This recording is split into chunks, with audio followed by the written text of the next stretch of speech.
আসসালামু আলাইকুম প্রিয় দেশবাসী এবং প্রবাসী ভাই বন্ধু সকল আমার ইউটিউব চ্যানেলে ইসলামিক ওয়াজ সাইদুল ইসলাম। তো এখন আমার দ্বিতীয় পর্যায়ে হযরত সুলাইমান আলাইহিস সালামের সর্বজনীয় দাওয়াতের এখন দ্বিতীয় পর্যায়ে, তো শুনুন ইনশাআল্লাহ। হযরত সুলাইমান আলাইহিস সালাম আরো খানা আনবেন কি? তখন তার বিরিমি খাবার অবস্থা। তা দেখে মাছ বলল, কেমন জানলে আমি আসতাম না বাদশাহ সাহেব। দিনে আমার ৩ গ্রাস খাবার দরকার হয় এবং আল্লাহ তাআলা আমাকে তা এতদিন দিয়ে এসেছেন। আজ দাওয়াতে ভালো করে খাবো বলে লোভ করতে গিয়ে উপোস করতে হইল। ঝাঁকমারি আর কাকে বলে? আপনিও মশাই আগে আগবাজ না ভেবে এত ব্যাপক দাওয়াত দিয়ে আল্লাহ তাআলার এত মাখলুককে অনর্থক হয়রান করালেন। এ সবের আগে নিজের বাড়ালের খবর রাখতে হয়। হযরত সুলাইমান আলাইহিস সালামের সহ্য করতে পারলেন না। দুঃখে, অপমানে ও অপমানিতে মুহ্যমান হয়ে তিনি বেহুঁশ হয়ে সিংহাসনের উপরে পড়ে গেলেন। মাছও অতল সমুদ্রে ডুব দিল।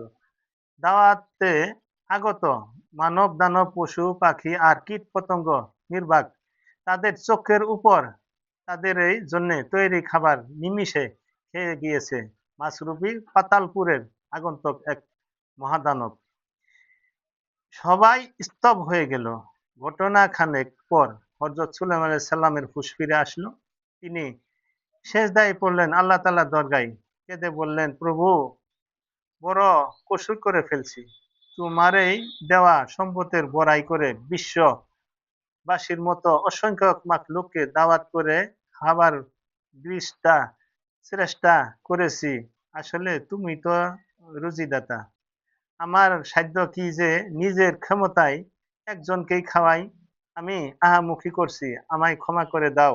নবী হিসেবে আল্লাহ তাআলার কাছে ক্ষমা অবশ্য তিনি সাথে সাথেই পেয়েছিলেন। কিন্তু আমরন তার এই ঘটনাটি মনে ছিল বলে জানা যায়। তবে মাছটির পরিচয় সম্বন্ধে বিশেষজ্ঞদের মাঝে মতভেদ আছে। কারো মতে উহা নাকি সেই মাছ যার পিঠের উপর এই দুনিয়ায় রাখা হয়েছে। আবার কেউ বলেন আল্লাহ তাআলার ইচ্ছায় সারা সাগর থেকে এক বিরাট মাছ উঠে এসে সব খাবার খেয়ে চলে যায়। তা কি সত্যি সাধারণ মাছ ছিল? না আল্লাহ তাআলার ইচ্ছায় মাছরূপী অপর কোনো জানোয়ার ছিল কিংবা কোনো ছদ্মবেশী ফেরেশতা এই ঘটনা সংঘটন করেছিল তা আল্লাহ তাআলা জানেন। তবে আল্লাহ তাআলা হযরত সুলাইমান আলাইহিস সালামের মাধ্যমে তৎকালীন মানুষ তথা বিশ্বের মানুষকে এক শিক্ষা দান করেন যে যিনি সমুদয় জগৎ সৃষ্টি করেছেন একমাত্র তিনিই আসল রুজিদাতা। রুজি দান করতে পারেন। তাতে আর কারো সাধ্য নাই। তবে তিনি হযরত কারো ভাত দিয়ে রুজি দিয়ে থাকেন, সে রুজি বাহক। রুজিদাতা হতে পারে না। আসল রুজিদাতা সেই আল্লাহ তাআলা। তো আমার এই ২য় পর্যায়ে হযরত সাল্লাল্লাহু আলাইহি সাল্লামের সর্বজনীন দাওয়াতের ২য় পর্যায়ে শেষ পর্যায়ে। তো এখন এই হযরত সাল্লাল্লাহু আলাইহি সাল্লাম যে সারা বিশ্বকে ৬ মাসের আয়োজন করে খাওয়াইতে পারলেন না একটা মাছকে।